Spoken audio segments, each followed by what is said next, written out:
Welcome to another Transformers Dark of the Moon review. This time we're looking at the Deluxe Class Japanese Autobot Q. Yes, he's actually called Q as opposed in the US release, which has yet to happen, where he'll be Wheeljack. And I chose to get this version because simply I like the packaging with him being called Q, and simply because it was available first. That's enough oogling inside the box. Let's actually crack it open.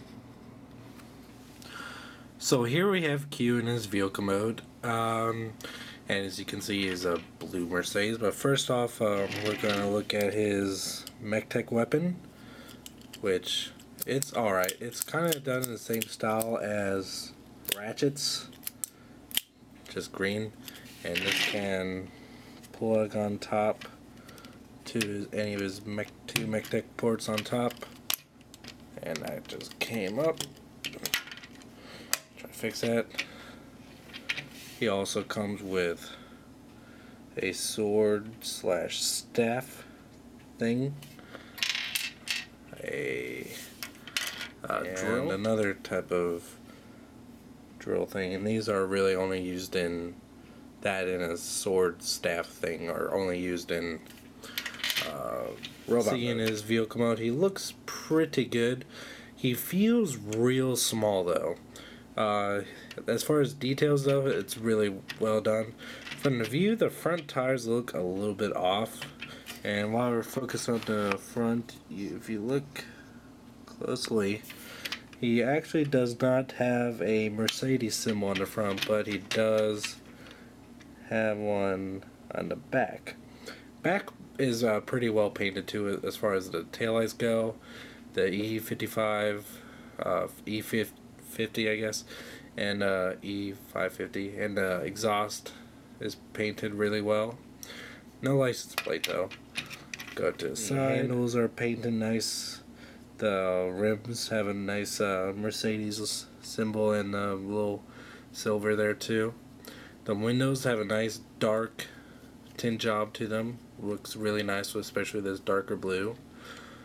There is some panel line issues going on here, and it does tend to be a little bit finicky putting it back together, especially with all these panels, but it's not too bad. But the issue of mine is it wobbles a little bit. I'm not sure that's just because the wheels stick out quite a bit or what, but the only real downside is that overall this vehicle mode does feel rather small. I mean, just something I have staying by. Here's Deluxe Ravage, and they're both deluxe figures.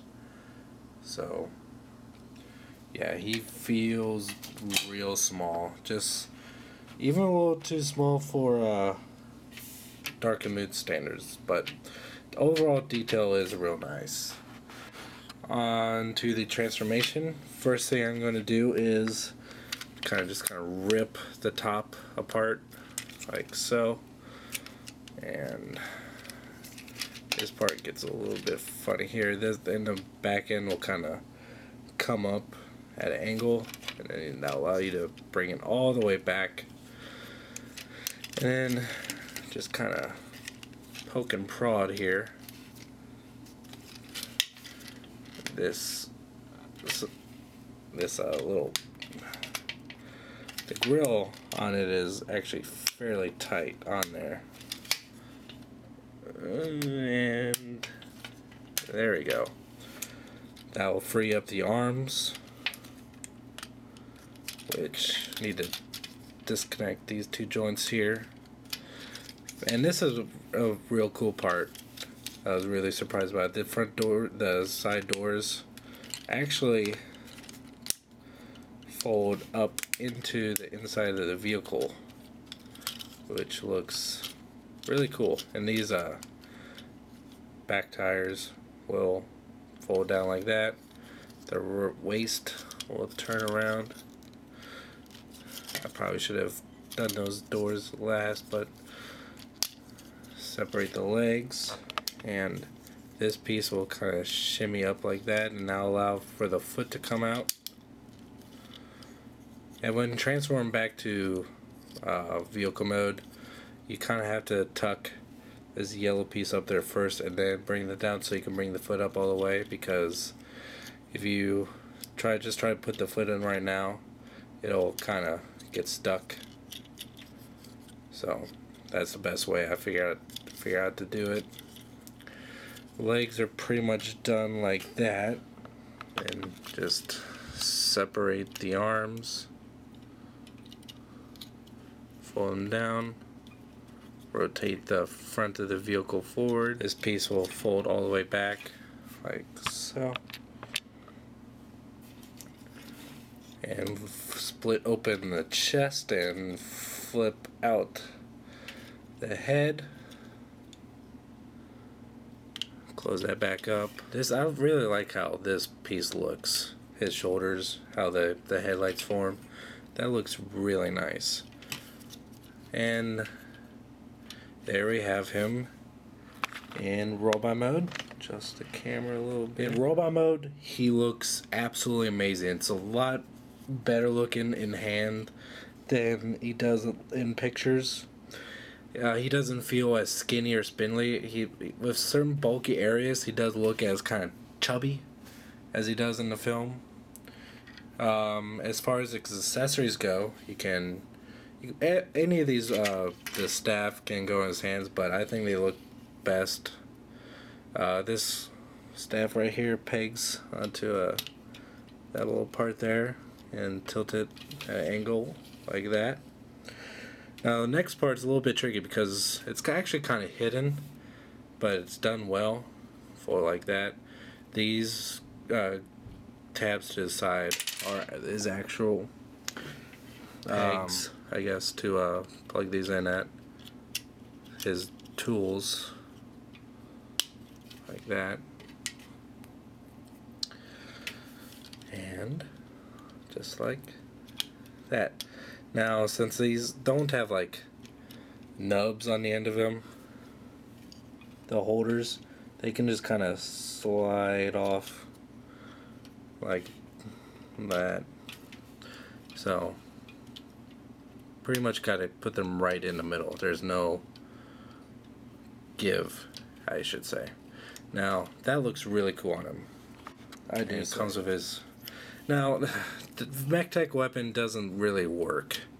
I mean, it works, but it just doesn't fit the character at all. If anything, I do see him using that staff, but I don't see a Q using this goofy saw. Hey, got stuck. That's kind of cool. And he fell over. But yeah, I much prefer him just to be a kind of not on the sideline. It'd be on the sidelines, and if he does have to use his stats, but mostly rely on his tools. Oh, as far as detailing goes, this guy is super impressive.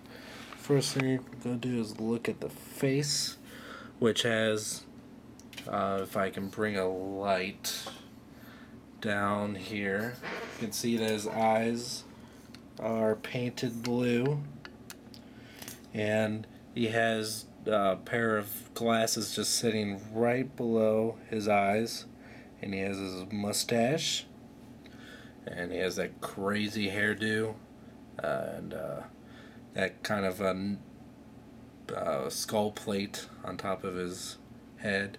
Just a ton of detail and painted detail on top of his head that's really, really impressive. And he does have a Mercedes symbol on his chest, see right there, along with an Autobot symbol, which it looks like a kind of a war stamp. I don't know, just the way it's placed in that angle. I kind of like that. Of course, he has his tools there. Everything's nicely painted. His little foot thing kind of felt really, really nice.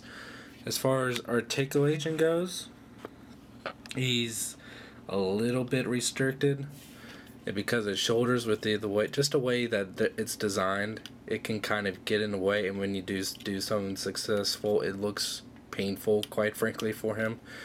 This elbow joint tends to pop out a lot, just like that, and there went his gun.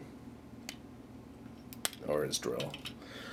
But, this one's a little bit tighter than that one, which I should have demonstrated on the other one. Sometimes getting these shoulder pieces can be a little bit odd also. There you go. Close enough. And he has a double hinge elbow, which looks really good. No wrist articulation at all, which is definitely a negative about the articulation. He does have a waist swivel, ball jointed hip, very limited knee articulation. Let me just take that off. Take these off. They're kind of falling off anyway. As you can see, I mean, it's just because of this piece here.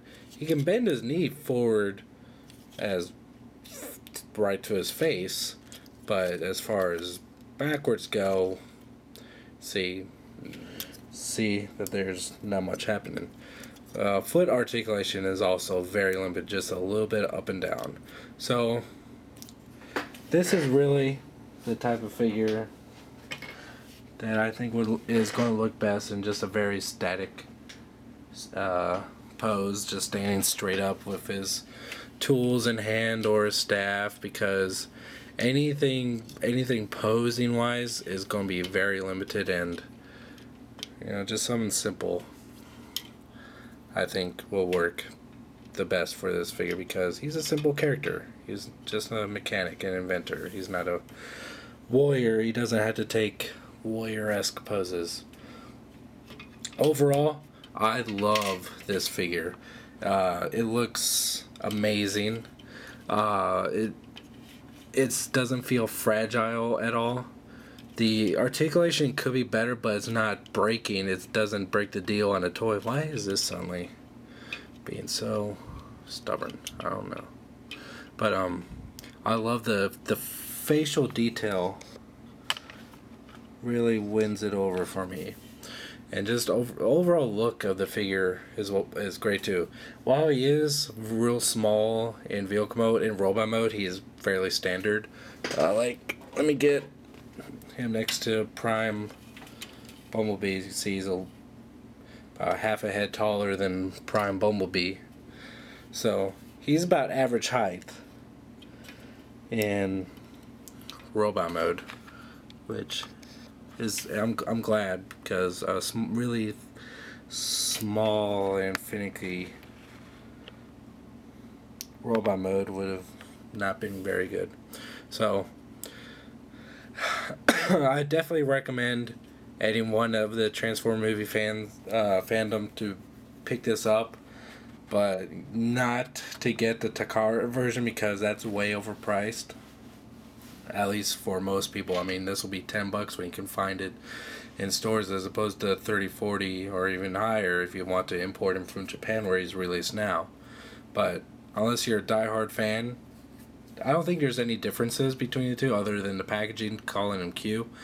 One way or another, either wait for him in stores if you're a casual fan, or if you're a diehard such as myself, import him, because this is probably the best deluxe figure from the Dark of the Moon line, and I really recommend anyone get a hold of him, just because he's this awesome looking figure. He's a great homage to Wheeljack and the Q from the James Bond films as an inventor, and his Einstein look, and he just is full of character, and I full-heartedly recommend him to anyone. Until next time, thank you for watching.